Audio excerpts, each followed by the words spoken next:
누가 여기서는 지금 말이 거듭나야 돼. 우리가 쓰는 말이. 저는 지금 이 복음이라 이렇게 하고 있는 것을 호음이라 이렇게 부르고 있는데, 원래 유앙겔리온이라고 하는 말씀은 좋은 소식이라는 뜻이거든요. 좋은 소식이라는 것을 한문을 한자로 해보면 복음이 되는 게 아니라 호음이 돼요. 좋은 소식. 근데 왜 복음이라고 지금까지 오랜 세월 불렀는데 왜 호음이라고 부르느냐? 오랫동안 그것을 생각했었는데, 한국 사람들이 복을 좋아하기 때문에 오복이라는 게 있어요. 오복이 뭐냐면, 건강하게 살고, 부유하게 살고, 덕스럽게 살고, 또 하나 뭐였죠? 잘 죽고, 또 하나 있어요. 자, 건강하게 살고, 부유하게 살고, 덕스럽게 살고, 이게 지금 하나 깜빡 잊었네. 하여간 잘 죽고, 그래서 그 5가지가 지금 오복이라고 그러는데, 그러니까 한국 사람들은 이 성경을 읽을 때마다 복소리를 들으려고 그런다고, 복음이라고 하기 때문에. 근데 성경 말씀하는 그 좋은 소식은 한국 사람들이 생각하는 그 소리가 전혀 다른 얘기인데, 그래서 사람들이 이거 뭐 성경이 복음이니까 읽지 않아도 돼요. 여기 전부 복소리가 쓰여있으니까. 근데 다 아는 거야. 5가지 복이 사람들이. 그러니까 성경을 제대로 안 읽어요. 이거 복소리이기 때문에. 자기가 다 아는 소리이기 때문에. 그래서 할 수 없이 이거 유앙겔리온 좋은 소식이니까 이거를 원래의 뜻으로 회복시키지 아니하면 사람들이 성경을 읽고자 하지도 않는 이유가 바로 거기에 있다. 나는 그렇게 생각을 했어요. 그래서 이 호흡 좋은 소식이다. 그러면 성경이 좋은 소식이라고 이렇게 딱 해놓으니까 그럼 뭐가 좋으냐가 문제가 되잖아요. 복소리 그러면 사람들이 다 아는데 좋은 소식 그러면 무엇이 좋은지 알지 못한다고요. 그래서 성경을 읽게 된다고요. 그게 성경이 좋은 소식이라고 그러는데 도대체 뭘 좋은 소식이라고 부르는가 이거를 알려고 읽게 된다고. 사실 나도 이 성경을 집중적으로 읽게 된 건 내 스스로 이걸 호응으로 바꾼 이후부터예요. 왜?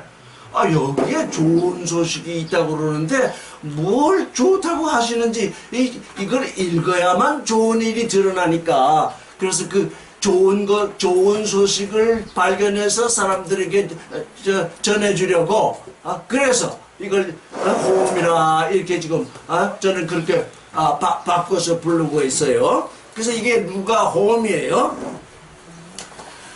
이제 31절부터 한번 읽어보겠어요. 다 같이 읽어봐요. 누가 호음 5장 31절 시작. 예수께서 대답하여 가라사대 건강한 자에게는 의원이 쓸데없고 병든 자에게라야 쓸데있나니 내가 의인을 부르러 온 것이 아니요 죄인을 부르러 회개시키러 왔노라. 예수께서는 이 아주 정말 적절한 말씀을 하시죠. 왜냐하면 지금 레위가 예수님을 위해서 잔치를 벌였는데 이 바리새인들과 서기관들이 하는 말이 뭐냐면 너희는 어째서 죄인과 세리와 죄인과 함께 먹느냐 이렇게 얘기를 하거든요. 온 세상의 인도자들, 온 세상의 주라고 부르는 사람들, 온 세상에 뭐 좀 이렇게 하는 사람들은 누구하고 음식을 먹지 않냐 하면 여기 세리와 죄인들과는 음식을 먹지 아니합니다. 왜? 그 사람들하고 음식 먹다가는 죄를 뒤집어 쓸 것이기 때문에.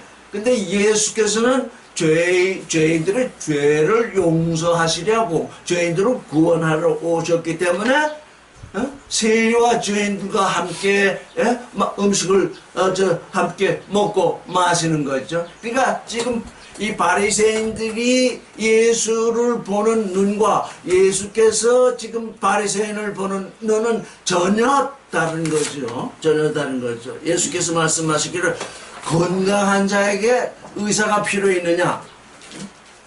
병든 자에게 필요하다. 지금 죄인이라고 하는 것은 병든 사람이다. 무슨 병? 영적인 병든 사람이다. 하나님께 대하여 병든 사람이다. 그러니까 그 병을 고치러 내가 왔노라 이제 그렇게 말씀하시는 건데 그게 호흡이에요.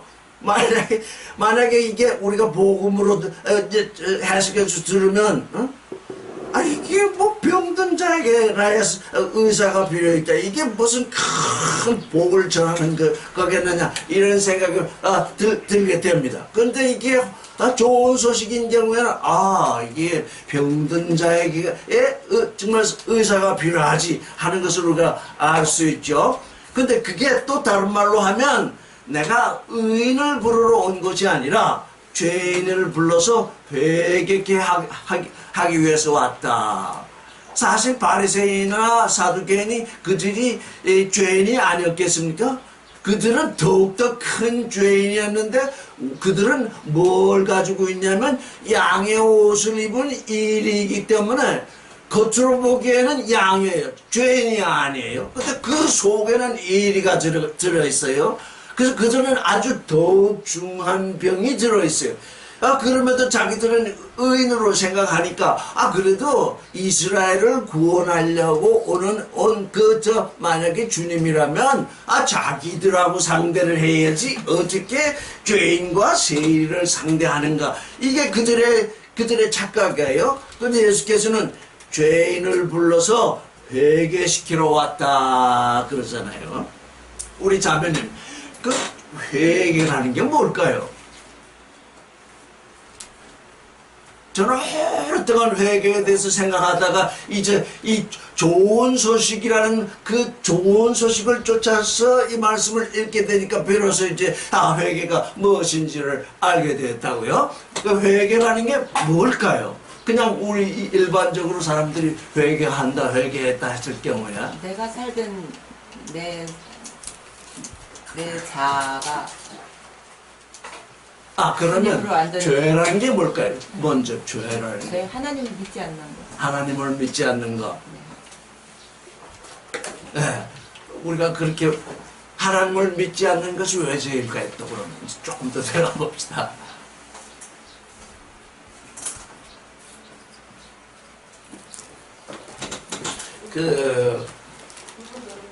이제 우리가 이게 죄에 대해서 아주 잘 알아야 되는데, 하나님은 이사야를 통해서 이렇게 말씀하셨어요. 들으십시오. 내 생각은 내 생각이 아니다.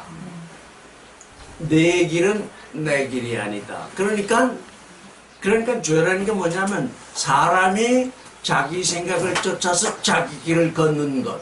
그게 종교의 길을 걷든 윤리의 길을 걷든 도덕의 길을 걷든 철학의 길을 걷든 다 뭡니까? 그 길을 걷는 것이 자기 생각을 따라서 자기 길을 걷는 거예요. 하나님이 성경이 우리를 죄인이라고 할 때 그 죄는 담배를 피고 도둑질을 하고 강도질을 하고 이런 거. 그건 아주 저변에 있는 것이고 가장 근본적인 건 뭐냐? 내 생각을 따라서 내 길을 걷는 게 죄예요. 그러니까 예수 그리스도를 믿지 않는 사람들은 왜 예수 그리스도를 믿지 않을까요? 내 생각을 따라서 내 인생의 길을 걷는데 그게 왜 죄냐? 그래서 안 믿는 거예요. 그렇죠? 내 생각을 따라서 내 길을 걷는데 그러니까 가령 우리가 예수를 믿게 되었다고 하면 뭐가 떠올랐다는 거예요? 죄의식이 떠올랐다는 거잖아요. 내가 죄인이구나 하는 걸 알게 되었기 때문에 예수 그리스도를 믿는데 실제 예수 그리스도를 믿기 시작할 때의 그 죄라고 하는 관념들을 보면 전부 담배 피우고 술 마시고 도둑질하고 남 속이고 하던 그걸 죄로 여긴다고요. 근데 그걸 아주 지엽적인 것이고 진짜 죄라는 건 뭐냐?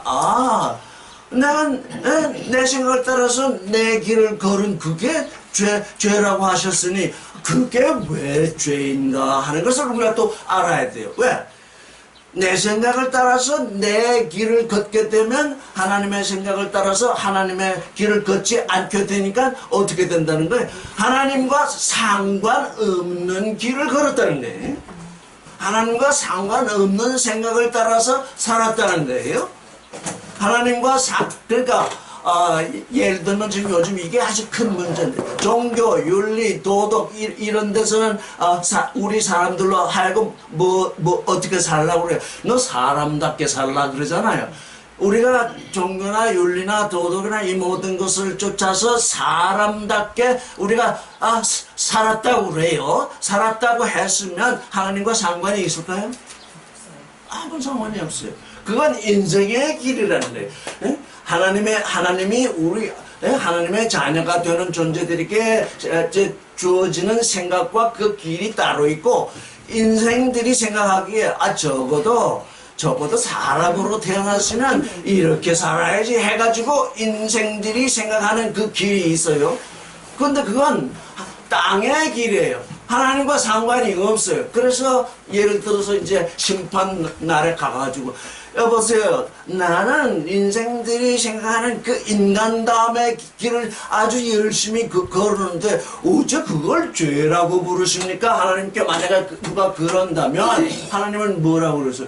그건 네 생각이요. 그건 네 길이었다. 내 생각은 뭐냐? 내 생각과 내 길은 뭐냐? 내 마음 안에 들어와서 내 길을 걸어서 네가 나의 아들이 되는 것이 내 생각이요 내 길인데 너는 네 생각을 따라서 내 길을 걸으면서 인생길을 걷는다고 그랬으니 그건 내 길일 뿐이다. 그러니까 그게 뭐냐? 그게 죄다. 그러면 죄라는 뜻이 뭔가? 표대에서 벗어났다는 거예요. 그걸 잘 알아야 돼. 지금 여기까지는 다 알고 있어요. 죄가 뭡니까? 그랬더니 정의를 하는데 표대에서 벗어난 거라. 그러면 그 표대가 뭡니까? 하면 그걸 얘기를 못하고 있어요. 그 표대라는 게 뭐냐? 하나님의 생각을 따라서 하나님의 길을 걷는 것이 우리의 표대인데 모든 인생은 자기 생각을 따라서 자기 길을 걸었기 때문에 뭐 아기건 어른이건 누구건 할 것 없이 다 하나님이 우리에게 주신 표대에서 벗어났다는 거예요. 그러니까 어떻게 돼요? 이제 그래서 예수께서는 우리에게 말씀하시기를 나를 따라오려거든 뭡니까? 하나님이 예비하신 길을 걷고자 한다면 내 자신을 부인하고 내 십자가를 지고 나를 쫓으라 그랬어요. 근데 사람들이 혼돈하기를 십자가 그러면 내게 무슨 고통이 오고 고난이 오고 하는 것을 십자가로 생각하는데 그건 인생으로 태어난 사람은 모두 고난이 와요. 자, 육신의 길을 아무리 잘 걸으려 해도 고통이 올 수 있고 고난이 와요. 그런 것을 십자가라고 부르는 것이 아니라 나 자신을 부인하게 되면 나 자신을 부인하는 것 중에 가장 중요한 것이 내 생각이거든요. 내 생각을 따라서 내 길을 걸었기 때문에 내 생각을 부인하게 되면 어떻게 돼? 이건 내 생각은 하나님의 생각이 아니니까 부인해야 돼. 이렇게 이제 해서 부인을 했어요. 부인한 것으로 그치면 안 된다고요. 부인을 했으면 어떻게 해야 돼요? 그걸 아예 십자가에 못 박아야 돼요. 다시는 내 생각이 떠오를 때 근데 이게 아주 우리가 육신을 쓰고 있기 때문에 계속 인생을 그렇게 살아왔기 때문에 어렸을 때부터 욕심과 선악 지식을 따라서 살아왔는데 바로 그게 내 생각이거든요. 우리가 인생을 살아올 때 그저 젖 먹을 때부터 어른이 될 때까지 살아온 것이 뭐냐? 어머니의 욕심과 아버지의 선악지식으로 살아왔어요. 아버지는 뭘 잘못하면 크게 이제 야단을 치니까 그게 선악지식. 어머니는 그저 뭘 하라고 그래. 뭘 하라고 하는 내용을 가만히 들어보면 또 전부 어머니의 욕심이에요. 그래서 어머니의 욕심과 아버지의 선악지식이 내 몸속 깊이 배겨 있어요. 그래서 그게 드러나기 전까지는 심판을 할 수 없어요. 그냥 하나 예를 들면 나도 그럴 거예요. 여기서 이제 말씀 공부를 다 끝나고 밖에 탁 나가는데 어느 사람이 나도 모르게 지나가는데 내 발을 확 밟아요. 얼마나 아프겠어요. 그럼 속에서 뭐가 확 지올래. 이 사람이 눈이 빠졌나 왜 이렇게 딱 선악지식이 나오거든요. 그때 나올 때 그때 심판이 돼요. 내가 내 속에 숨겨 있을 때는 내가 보지를 못하니까 알지를 못하니까 심판을 못해요. 그래서 우리가 이제 왜 세상 사람하고 같이 살아야 되느냐, 왜 우리 이제 형제 자매끼리 교제를 해야 되느냐. 교제를 하다 보면 선악지식이 나와요. 욕심이 나와요. 부딪혀요. 이게 나왔네. 그러면 그 순간은 어떻게 되는 거예요? 그 순간 그걸 심판해야 되는 거예요. 이게 심판되는구나. 이게 부인돼야 하는구나. 부인되는 그 순간 그걸 십자가에 못 박아요. 그래, 그걸 십자가에 못 박으려고 그러는데 또 못이 잘 안 박혀요. 아이고, 괴로워요. 그래서, 애통하는 자는 복되니 뭐라고요? 위로를 받으리라. 이게 내 자신을 심판하고 있을 때 그게 십자가에 못 박히지 않는 것을 알게 될 때 사람마다 그걸 십자가에 못 박히지 않을 때 애통하게 돼요. 그래서 우리는 그리스도 안에서 구원되었기 때문에 본질적으로 기뻐하고 즐거워하는 자인데 간혹 우리는 깊은 슬픔에 빠질 수 있어요. 왜? 구원되기는 되었는데 내 속에 아직도 남아있는 그런 것들이 있어가지고 자꾸 나를 그쪽으로 인도하기 때문에 이거 내게서 지나가도록, 내게서 십자가에 못 박히도록 나를 이끌어 주십시오 하는 기도가 애통이에요. 그래서 우리는 두 손 맞잡고 이렇게 저렇게 기도하는 존재가 아니라 마음속에 하나님의 말씀을 품고 그리스도의 말씀을 품고 그 말씀에 의해서 내 속에 있는 다른 것들이 심판되도록 하는 그 일이 우리에게 기도예요. 근데 어떤 이들은 그저 식사 놓고 기도하고 그저 기도를 하는데 딱 두 손만 맞추 잡으면 우리는 식사 기도를 안 하는 이유 중에 하나가 아버지 하나님 음식을 주셔서 감사합니다. 이 음식을 먹고 건강하게 하시고 복되게 잘 살게 하시고 갑자기 성경 공부하다가 좋은 소식 공부하다가 욕심을 발휘해 그 기도가. 그래서 이게 일단 입으로 무엇이 나오기 시작하면 자기 그 겉사람이 나오기 시작한다고요. 그게 나오지 않게 하기 위해서 우리는 지금 늘 마음의 말씀을 품고 그 말씀에 의해서 내게 어떤 작은 소리든지 큰 소리든지 말씀이 들려지도록 지금 우리는 하는 거죠. 자 회개하는 사람들이 어떤 삶을 사는가. 마태복음 마태복음 5장을 우리가 한번 보면 여기 지금 누가복음에도 나와 있는데 자 회개라는 것이 뭐냐. 여기 보면 3절에 심령이 가난한 자는 복이 있나니 천국이 저희 것이며 이렇게 번역되어 있잖아요. 근데 저는 이렇게 번역을 해요. 그 영을 향하여 가난한 자는 복이 있나니 천국이 저희 것이며. 우리는 아주 가난한 자가 되어 있는데 여러분이 다 부자는 아닌 것 같아요. 이 세상적으로도. 이 세상에서 가난한 사람들은 뭘 원할까? 나도 가난해 봐서 아는데 이 세상에서 가난하면 꼭 좀 부자가 되고 싶은 게 이 가난한 사람들의 생각이거든. 근데 예수께서는 이 가난한 사람들을 복되게 하셨는데 너는 세상에서 복을 바라는 존재가 아니라 너희가 어떻게냐? 너희는 그 영을 향해서 가난한 자가 되어라. 그게 큰 복인데 왜냐? 천국이 너희 것이라. 그래서 여기 지금 심령이 가난하다는 말은 도무지 이해할 수 없는 말이에요. 그게 무슨 말인지 모르겠어요.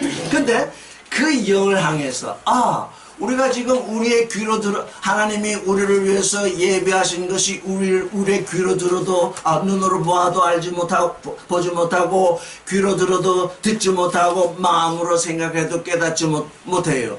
그래서 눈으로 봐도 모르니까 흑하며 귀로 들어도 모르니까 공허요 마음으로 생각해도 깨닫지 못하니까 혼돈이에요. 그 영을 향해서 강하다는 건 뭐냐? 하나님이 우리를 위해서 예비해 두신 것을 알게 하시는 그 영이 내게 임하시면 좋겠다. 그래서 그 영이 오셔서 나의 눈을 뜨게 하시고 나의 귀를 열게 하시고 나의 마음을 열게 하시면 하나님이 나를 위해서 예배하신 그것을 볼 수 있고 그것을 들을 수 있고 그것을 깨달을 수 있으니 그것이 얼마나 복되냐. 그 사람들에게 천국이 주어진다. 천국이 그들의 것이다. 그러니까 제일 처음에 복은 뭡니까? 영을 향해서 가난해져야 돼요. 이제 물질을 향해서 가난해지는 것이 아니라 회개한 사람들은 영을 향해서 가난해야 돼요. 그래서 이제 앞으로 우리 다 가난했었어요. 저도 가난했었어요. 그런데 그 가난한 자가 왜 복이 되냐? 가난했었기 때문에 그 가난으로부터 떠나려고 많은 애를 썼는데 그게 안 되었었는데 예수 그리스도로 말미암아서 영을 향해서 가난케 되는 존재가 되었으니까 자 나는 내게 오시는 그 성령을 향해서 아주 가난하게 있을 것입니다. 그 영을 내게 보내주십시오. 그 영으로 말미암아 하나님이 내게 예배하신 그 모든 좋은 것을 보고 듣고 깨닫게 하십시오. 이 한 절만 우리가 마음에 품고 있어도 이 성경 66권 다 읽는 거예요. 여기서 다 해결이 나요. 그 영을 향해서 가난한 존재가 복되다. 근데 세상 사람들은 뭡니까? 건강하게 살고 부자로 살고 무슨 덕스럽게 살고 이런 걸 복이라고 하니까 이 성경이 말하는 복하고는 좀 반대잖아요. 그래서 저는 어렸을 때 이 성경을 읽으면서 아이고 참 이상하네. 꼭 저주 같은데 이걸 복이라고 그러니까 이게 저주 같은데 꼭 복이라고 그랬거든요. 이게 그런데 이걸 복이라고 그러는데 그러면서도 칠복이다 팔복이다 하면서도 그렇게 복이라고 하면서도 그걸 설교하는 사람도 없고 그걸 강의하는 사람도 없고 아무도 없더라고. 그냥 슬그머니 지나가요. 왜? 이게 복이 아니기 때문에. 그래서 저는 이게 복이다. 이게 왜 복이냐? 우리가 가난했었기 때문에, 우리가 육신으로 가난했었기 때문에, 육신으로 부자가 되려고 하다 보니까 죄도 짓고 별의별 죄도 했어도 결국 부자가 안 됐는데 거기서 돌이켜라. 이제는 정말 부유한 존재가 내가 될 것이다. 천국이 내 안에 들어온다. 그래서 그 영을 향해서 가난해져라. 이렇게 오셔서 말씀하셨어요. 이게 우리의 회개 제1차 회개의 그 영을 향해서 가난하게 되는 거. 그 다음에 애통하는 자는 복되니 저희가 위로를 받을 것을. 조금 전 애통했죠. 그래서 그 영을 향해서 가난해져 있다가도 오늘 한 시간 전에 가난해져 있다가 또 한 시간 후고 보니까 또 세상으로 향해 가고 있어. 이게 우리 사람의 마음이에요. 이거 하나님을 영을 향해서 가난해져 있어야지. 하루 종일 하나님을 향해서 가난해져 있어야지 하면서 하루는 그렇게 지나가는데 그 다음날 보니까 어느새 또 세상을 향해서 가난해져 있어. 그러면 어떻게 돼? 그럴 때 애통하는 거야. 제가 이런 존재입니다. 제가 이런 존재입니다 하면서 이걸 어쩌면 좋겠습니까 하면서 하나님께 기도하는 거예요. 이게 애통하는 것을 기도한다는 뜻이에요. 그럴 때 어떻게 돼요? 위로가 온대요. 내가 그것 때문에 애통이 오느냐? 너는 정말 좋은 애통을 하고 있다. 하나님으로부터 위로가 온대요.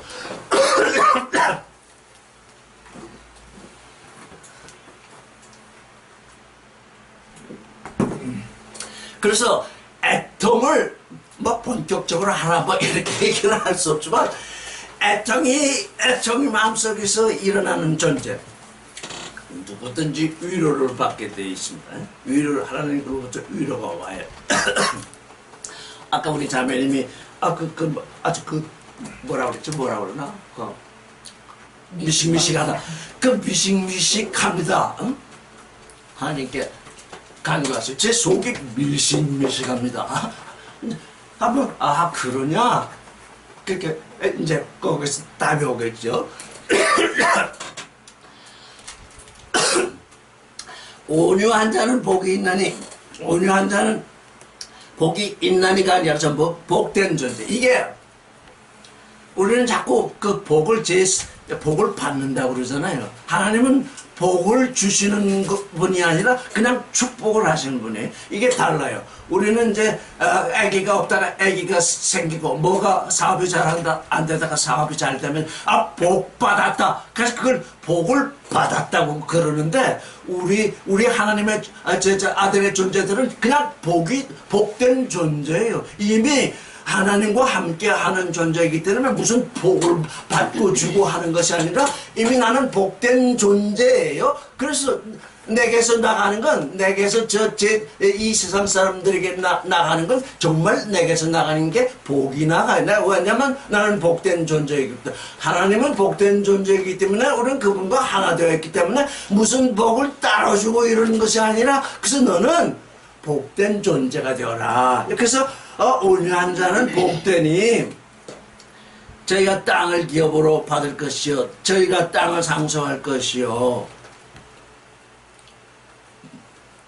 온유한 자, 사람 가운데 온유한 마음이 온유한 사람들이 있어요. 또 온유하지 못한 사람들이 있는데 온유한 사람들은 무엇을 얻느냐 하면 땅을 얻어요. 근데 그 땅이 뭐냐면 마음 땅이에요.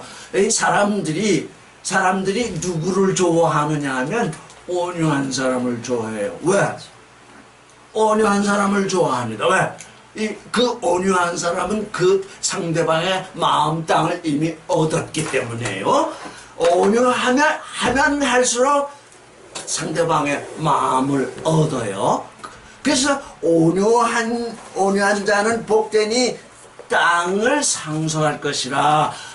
사람들의 마음을 얻게 돼요. 물론 내 마음도 먼저 얻어요. 내가 온유하지 아니하면 내 마음도 내가 상속하지 못해요.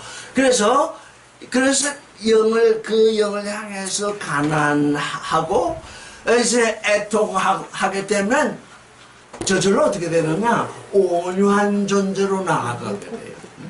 애통하는 사람이 온유하지 않은 걸 내가 보지 못했어요. 내가 이런 존재입니다. 내가 지금 이렇게 되신다고 항상 애통하고 있으면 그 애통하는 그 일이 자기 마음에 퍼져가지고 온유한 그런 존재로 나아가게 되죠. 그러면 온유하게 되면 다른 사람들의 마음에 땅을 얻게 돼. 그 마음을 얻게 돼요. 다른 사람의 마음을 얻어야 말씀을 전하거나 뭐 할 수 있겠지. 저 사람은 아주 성질도 급하고 개팍하고 아주 못해서 그렇게 칭함을 받는 사람 예수 믿어라 이렇게 하면 그거 말이 되겠습니까? 안 됩니다. 그 말이 전혀 되질 않아요. 상대방의 마음이 어느 순간 이렇게 서로 소통이 될 때 예수를 전해야지. 나를 아주 나쁜 존재로 여기고 있는데 급한 존재로 여기고 있는데 가서 예수 전한다고 해서 이렇게 예수의 말씀이 전해지겠습니까? 전해지지 않죠. 온유한 자가 그래서 복된 것입니다. 의에 줄이고 목마른 자는 복되니 저희가 배부를 것이요 저희가 만족할 것이요. 의에 줄이고 목말라야 됩니다. 이제 온유한 존재까지 우리가 나아가게 된 그 이후에는 어떻게 돼야 되냐면 의에 줄이고 목마르게 됩니다. 의는 뭐냐? 의는 우리가 그걸 잘 알아야 돼. 세상 개톨릭이나 세상 사람들이 하는 그 정의나 공의 그래가지고 뭐 정의사제단 뭐 이런 사람들도 있는데 그건 하나님의 의하고는 아무 상관이 없어요. 세상이 말하는 정의나 공의는 그들 자신의 선악지식이요. 오직 하나님의 의, 하나님께로부터 오는 의. 그 의는 또 뭐 때문에 오느냐면 믿음 때문에 오는 거거든요. 그러니까 의에 줄이고 목마른다는 것은 또 다른 말로 하면 하나님을 믿는 믿음이 점점 자라게 해주십시오. 이게 우리의 믿음이 성장해야 된다고요. 어디까지 성장해야 되느냐? 우리의 믿음의 조상 아브라함의 믿음까지 올라가야 돼요. 아브라함은 무엇을 믿었느냐? 죽은 자를 살리시는 하나님, 없는 것을 있게 하시는 하나님, 그 하나님을 믿었어요. 그래서 아브라함이 우리의 믿음의 조상이 된 것은 그 두 믿음 때문이에요. 죽은 자를 살리시고 없는 것을 있게 하시는 하나님. 좀 더 쉽게 들어가면 100세에 이삭을 낳았어요. 100세에 이삭을 낳으려면 아브라함과 사라가 그 죽은 그 말하자면 생식의 능력이 살아나야 돼요. 그래서 아브라함은 뭘 믿었느냐? 그 생식, 다 죽은 것 같은 그 생식의 능력이 살아난다. 그래서 죽은 자를 살리시고, 살아났어요? 없는 것을 있는 것 같이 그동안 아직 일을 낳지 못하다가 100세에 이삭을 낳았어요. 그래서 그 이삭은 없는 것을 있는 것 같이 부르시는 하나님으로 말미암아 온 것이라고요. 이제 우리는 이 아브라함을 쫓아서 우리에게도 이 아주 커다란 두 가지 믿음이 와야 돼. 죽은 자를 살리시는 하나님. 사실 우리가 지금 예수 그리스도를 믿고 있는 것은 죽은 자를 살리시는 하나님을 믿기 때문이에요. 그렇죠? 죄로 말미암아서 우리가 다 죽어 있는데 그 죽은 자를 그리스도께서 살리셨다니까 우리는 이제 예수 그리스도를 믿음으로 말미암아서 우리가 이제 살아난 거예요. 우리가 살아났는데 어디서 살아났냐면 땅을 향해서 살고 있던 네페시하야. 우리에게는 좀 두 가지 생명이 있습니다. 하나는 네페시하야고 하나는 살려주는 영입니다. 우리가 처음에 예수 그리스도를 믿을 때에 누가 살아났느냐? 내가 땅을 향해서 내가 살고 있을 때에는 이 네페시하야가 땅을 향해서는 살고 있는데 하나님을 향해서는 죽어 있었습니다. 그것이 이제 예수 그리스도를 말미암아서 하나님을 향해서 살게 되었기 때문에 일단 우리는 첫 번째 부활을 한 존재입니다. 여러분은 이제 우리 육신이 죽어가지고 다시 살아나는 걸 부활로 알고 있죠. 그게 그 부활은 나중 부활이고 우리에게 첫 번째 오는 부활은 네페시하야가 죽었던 네페시하야가 네페시하야 하나님을 향하여 사는 존재가 될 때가 이미 우리는 죽었다가 사는 것입니다. 그래서 이게 첫 번째 부활입니다. 우리는 이미 부활한 존재입니다. 그래서 그 부활한 존재가 이제 예수 그리스도로 말미암아서 이제 네페시하야가 되었죠. 이게 창세기에 아담이 네페시하야가 되었다는 것하고 똑같은 말씀입니다. 그런데 예수께서 이런 말씀을 하셨어요. 나를 믿는 자는 죽어도 살겠고 살아서 믿는 자는 영원히 죽지 아니하리라 이렇게 말씀하셨어요. 저는 요한복음에 저는 그 말씀이 이해되지 않아가지고 이게 무슨 말씀인가? 나를 믿는 자는 죽어도 살겠고 그건 알겠어요. 그렇죠? 예수 그리스도를 믿게 되니까 죽어도 살겠는데 살아서 믿는데요. 아니 예수 그리스도를 믿으면 그것을 계속 믿어야지 왜 또 죽어 있어도 살겠고 살아서 믿는 자는 영원히 죽지 않는다. 이건 좀 참으로 알기 어렵다라고 생각하고서 늘 그 말씀을 묵상하는데 그게 영원히 죽지 않겠다 그렇게 말씀하셨거든요. 그 저는 의문을 보는 것은 살아서 나를 믿는 자는 영원히 살리라 그렇게 말씀 안 하고 영원히 죽지 않는다. 이게 뭐지? 죽는 게 또 있는 모양이지 하고서 보니까 죽는 게 있더라고요. 첫 번째 살아난 사람이 죽어야 하는 것이 있습니다. 육신의 정욕, 안목의 정욕, 이생의 자랑, 선악질. 내 안에서 내가 하나님께 대해 죽어 있었는데 예수께서 먼저 오셔서 나의 혼을 살리십니다. 살려놓고 이제 우리에게 말씀하십니다. 너 지금 욕심으로 살아왔지? 너 선악질식으로 살아왔지? 그거 죽여라. 그거 죽으면 어떻게 됩니까? 하나님의 생명으로, 하나님의 사랑으로, 하나님의 거룩으로, 하나님의 진리로 다시 너를 살리겠다. 그래서요, 우리의 부활은 육신이 죽었다가 사는 것이 아니라 이미 첫 번째 부활을 했고, 우리의 욕심과 선악지식이 우리에게서 떠나가면서 하나님의 생명과 하나님의 사랑과 하나님의 거룩과 하나님의 진리로 내가 새로운 존재로 되올 때 나는 이미 부활의 존재로 변화되었습니다. 부활의 존재로 변화된 사람은 이 육신이 떠나가는 게 죽음이 아니라 옷을 벗는 겁니다. 이 세상 사람은 이 육신이 떠나갈 때 그때 죽는다고 그러는데 우리는 죽는 것이 아닙니다. 우리의 육신의 정욕, 안목의 정욕, 이생의 자랑, 선악지식이 우리가 육신을 가지고 있을 때 우리가 떠나보내면 우리는 이미 두 번째 부활에 참여한 존재입니다. 우리는 이제 육신을 벗어버리는 거지, 이 휘장을 벗어버리는 건지, 이게 죽는 것이 아닙니다. 근데 세상 사람들은 이게 육신이 떠나가면 진짜 죽는 겁니다. 심판밖에 없으니까. 그래서 이 성경은 뭐라 그래요? 아, 우리가 옷을 벗는다고 그러잖아요. 이게 옷을 벗는다는 게 뭐냐?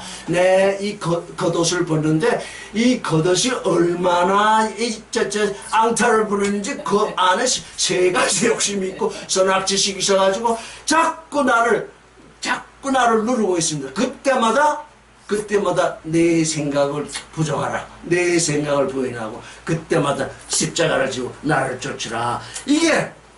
이게 의에 줄이고 목마른 존재가 가지는 복입니다. 그러니까 우리의 믿음이, 그래서 두 번째 우리가 이 땅에서 우리 스스로 가지는 이 부활은 아브라함의 믿음으로 말하면 없는 것을 있게 하는 하나님을 믿는 것입니다.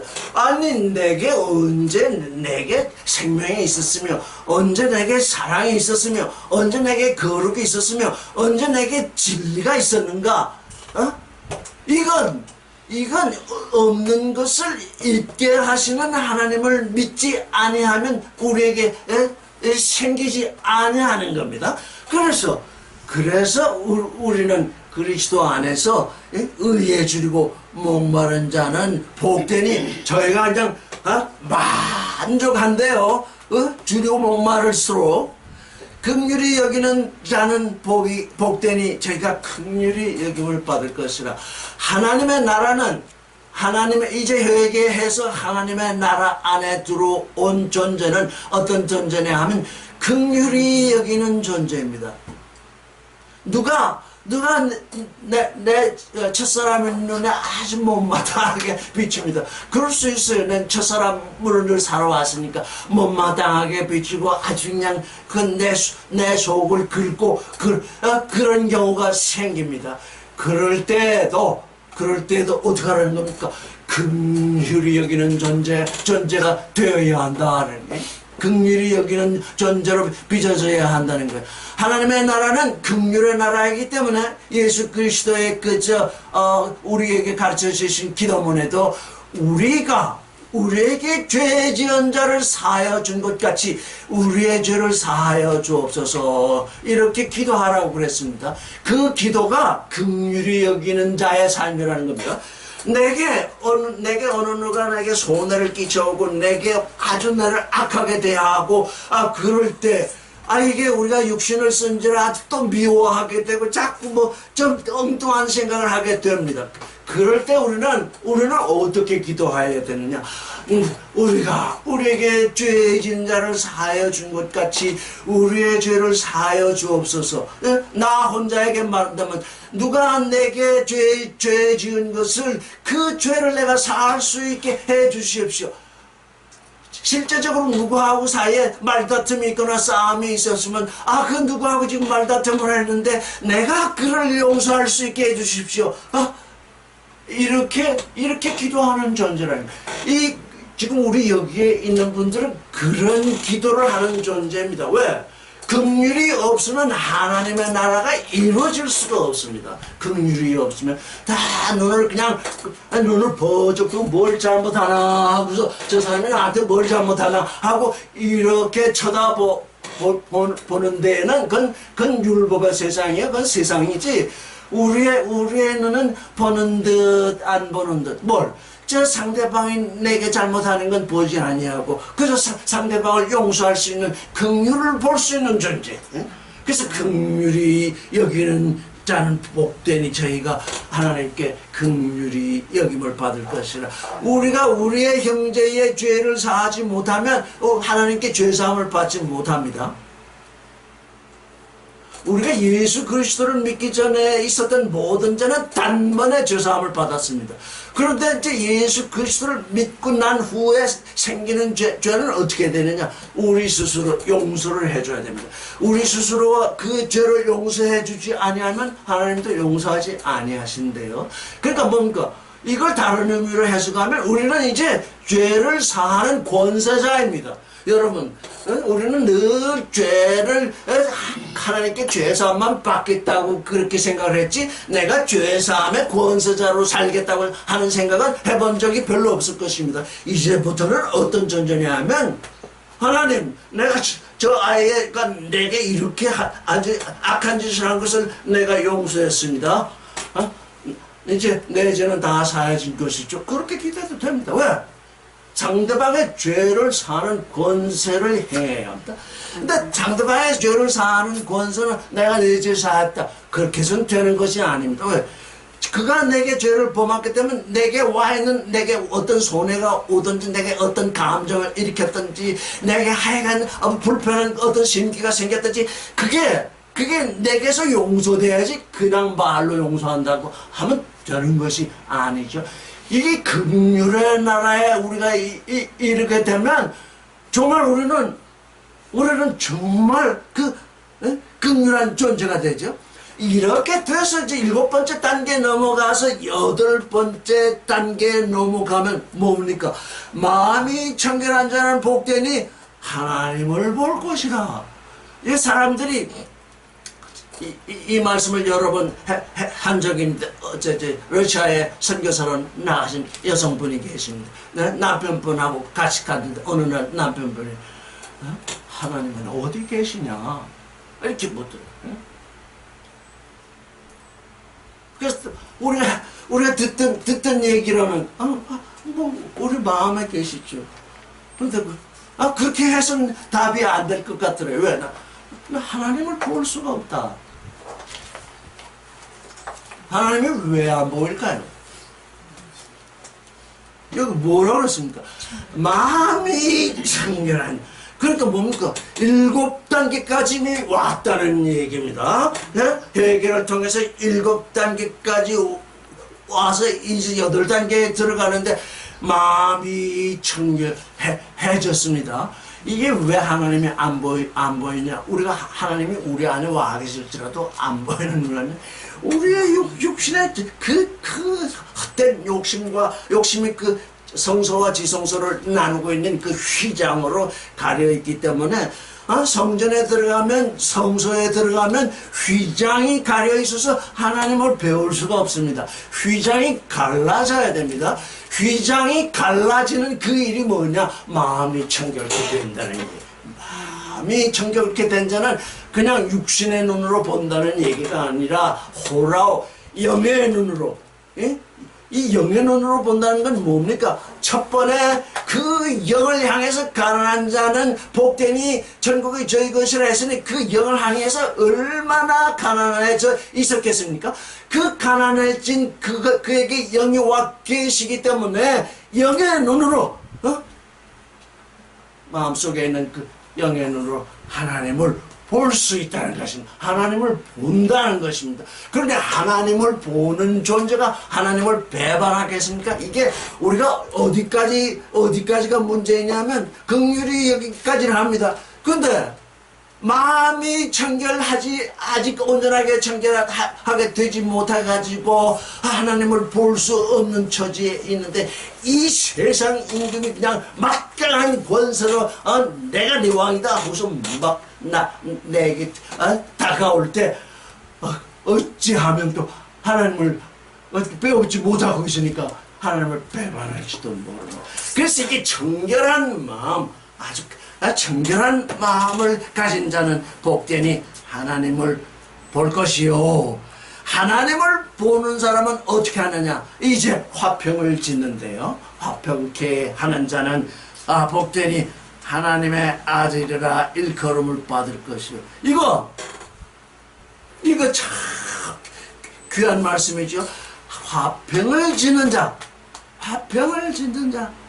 우리 가운데 이제 누군가 화평, 그저 화평을 짓는 자가 있다면, 화평을 짓고 있으면, 아, 당신이야말로 하나님의 아들이네요. 아, 이렇게 주위에서 그렇게 부른다는 것입니다. 그렇게 불림을 받는다는 것입니다.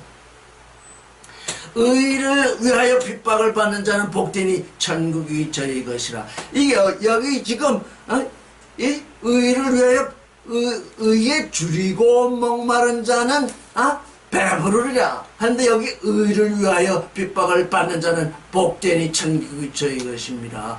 여기까지 화평케 하는 데까지는 이제 그나마 이렇게 왔는데, 이제 예수께서는 본격적으로 의 때문에 내가 핍박을 받느냐? 네가 핍박을 받고 있다면 천국이 너의 것이다. 더 나아가서 나를 인해서 너희를 욕하고 핍박하고 거짓으로 너희를 거스려 모든 악한 말을 사람들이 할 때에는 너희가 복되니 기뻐하고 즐거워하라. 하늘에서 너희 상이 큼이라 그랬어요. 자, 우리가 여기까지 가면 됩니다. 회개한 자는 여기까지 나아갑니다. 예수 그리스도는 또 어디 계십니까? 내 안에 계십니다. 예수 그리스도를 인해서, 내 안에 계신 그리스도 때문에 사람들이 나를 욕하고 핍박하고 거짓으로 너를 것으로 무슨 악한 말을 할 때, 악하다, 너는 악한 사람이다 하면, 이럴 때에 어떻게 하라고요? 아주 복되대요. 그렇기 때문에 기뻐하고 즐거워하고. 이제 우리가 이제 이 세상을 살아가는데, 예수 그리스도 안에서 살아가는데, 세상 사람들에게 욕을 먹고 핍박을 받을 때 우리가 이제 그들에게 대항한다고 할까, 그들을 향하여 할 수 있는 일이 뭐냐면, 고맙다, 기뻐하고 즐거워라. 야, 이제 하늘에서 상이 크게 너를 통해서 드러났다. 그 사람들이 핍박하고 거짓말로 나를 이렇게 거짓 증거하니까, 이제는 내게 하늘에서 준비된 상이 크다는 것이 이미 증거가 드러나고 있구나. 그래서 기뻐하고 즐거워라. 이렇게. 이게 뭐냐? 지금 우리 누가복음을 읽었는데, 죄인을 불러서 회개케 하러 왔느라 그랬잖아요. 그 회개란 말이 바로 이렇게 산다는 것입니다. 예수께서 말씀하신 회개라는 건 이렇게 사는 것이 회개다 지금 말씀하고 계십니다. 자, 33절을 읽어보겠습니다. 시작. 저희가 예수께 말하되 요한의 제자는 자주 금식하며 기도하고 바리새인의 제자들도 또한 그리하되 당신의 제자들은 먹고 마시나이다. 34절. 예수께서 저에게 이르시되 혼인집 손님들이 신랑과 함께 있을 때에 너희가 그 손님으로 금식하게 할 수 있느냐. 35절. 그러나 그날에 이르러 저희가 신랑을 뺏기리니 그날에 금식할 것이니라. 예수께서 하신 이 말씀 여러분들은 아주 쉽게 이해하셨나요? 이 말씀 아주 쉽게 이해되지 않아가지고 참 오랫동안 그 마음속에 품고 묵상하고 또 읽어보고 했습니다. 요한의 제자들이나 바리새인들의 제자들은 아주 자주 금식한대요. 그런데 예수의 제자들은 금식은 그냥 먹고 마시는데요. 그래서 예수께서 그 말씀을 들으셨어요. 그 말씀을 들으시고 하시는 말씀이 혼인집 손님들이 신랑과 함께 있을 때에 너희가 그 손님으로 금식하게 할 수 있느냐 이랬습니다. 근데 지금 혼인집 손님들이라는 게 예수께서는 뭐라고 말씀하셨냐면 투스휘어스 눈포노스 혼인집의 그 아들들이라고 그랬어요.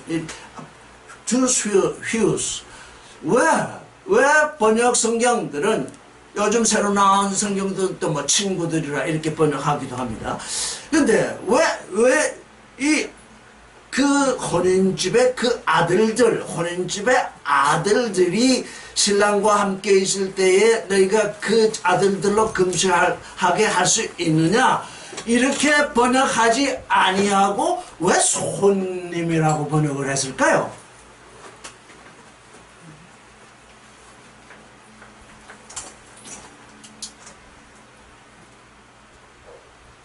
아들과 손님은 전혀 다른 의미잖아요. 근데 혼인집, 그 혼인집에 그 아들들, 그러니까 이게 뭡니까? 그 혼인 집도 정관사가 붙어 있고, 그 아들들도 정관사가 붙어 있어서 그 혼인집에 그 아들들, 도대체 그 혼인집에 그 아들들은 누구일까요?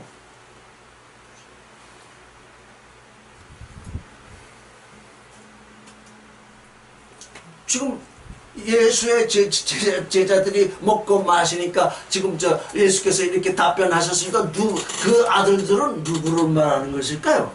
제자들을 말하는 거겠죠? 제자들이 그 혼인집의 아들들이라는 겁니다.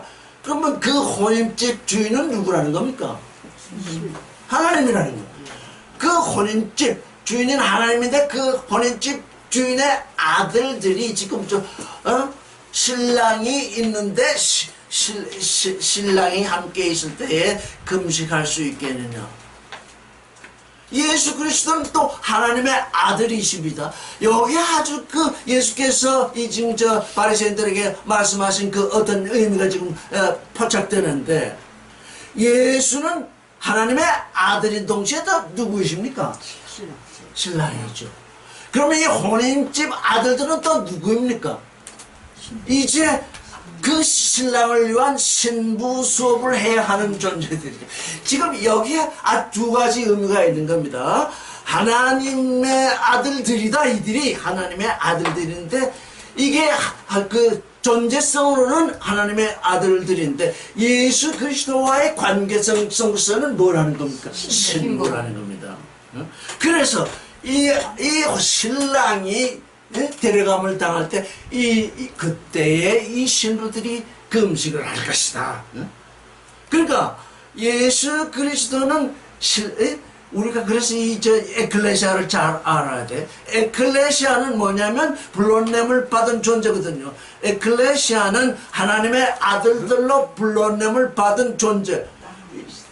우리들은 그동안 에클레시아를 뭐라고 불러왔냐면 교회라고 불러왔거든요. 교회라고 불러왔거든요. 교회가 아니라 하나님의 아들들로 불러냄을 받은 존재들입니다. 하나님의 아들들로 보냄을 받았는데, 우리 여성분들, 남성들분들 다 사람, 육신으로 남자이건 여자이건 하나님의 아들을 낳을 여자입니다. 그래서 내 안에 하나님의 아들을 낳으면 어떻게 된다니까? 전부 하나님의 아들들이라는 것입니다. 하나님의 아들들로 부름을 받았는데, 그건 나의 존재성입니다. 하나님 앞에서. 근데 예수 그리스도와 나와의 관계성 속에서 다시 그 관계성으로 따져보면, 예수 그리스도는 신랑이요, 우리는 신부라는 것입니다. 그의 몸이라는 것입니다. 이걸 우리가 잘 살펴보면, 이게 성경에 신부도 나오고 몸도 나오고 뭐 여러 가지가 나오는데, 이게 어떻게 이해되어야 하느냐 하는 걸 이제 여러분이 잘 하나님 앞에서는 모든 존재가 아들이다. 근데 우리를 구원하신 그 예수 그리스도와의 관계성 속에서 우리 자신을 볼 때는, 그분은 신랑이고 우리는 신부이구나. 그래서 이제 요한계시록에 이제 새 예루살렘이 신부의 모습으로 등장하는 것입니다. 우리가 이제 새 예루살렘을 이룰 것입니다. 그래서 여기에서 지금 우리가 보니까 이제 신랑이 십자가에 못 박혀서 떠나갈 날이 있다. 근데 그때에 그들이 신랑을 빼앗길 그때에 금식한다. 그때에 참으로 금식한다. 근데 성경은 또 금식에 대해서 여러 가지 얘기를 하는데 이사야서에서 아주 금식을 잘 얘기했어요. 사람들이 이제 이스라엘 사람들이 진짜 밥을 먹지 않았어요. 음식을 먹지 않고 기도를 해요. 그걸 이제 금식이라고 그랬어요. 근데 이사야는 그건 금식이 아니다. 너희가 금식이라는 것은 세상에 대해서 뭘 알았다는 거죠? 세상에 대해서 강포를 행하지 않는 것. 그래서 이스라엘 사람들은 일주일에 2번씩 밥을 먹지 않고 하면서 금식을 했는데 그 금식하는 그 사람의 마음속에는 뭐가 있는데 아직 더 힘을 얻어가지고 더 악한 존재가 되는 그런 금식을 했어요. 그건 금식이 아니다. 너희가 금식이라고 하는 것은 뭘 먹지 아니하는 것이나 세상에 대해서 악행을 하지 아니하는 것이다. 왜? 악행을 먹지 않는 것이다. 세상을 괴롭게 하는 그것을 먹지 않는 것이다. 그게 우리의 금식입니다. 지금 이 제자들이 할 수 있는 금식도 바로 그것입니다. 뭡니까? 세상을 향해서 하나님의 말씀을 전하는 그것이 뭡니까? 그 스스로 그 세상을 해서 세상을 저주하거나 그런 저주를 먹고 살고 세상에 대해서 악행하는 그것을 먹고 살던 존재가 그것으로부터 떠나는 것이 그게 참된 금식이다.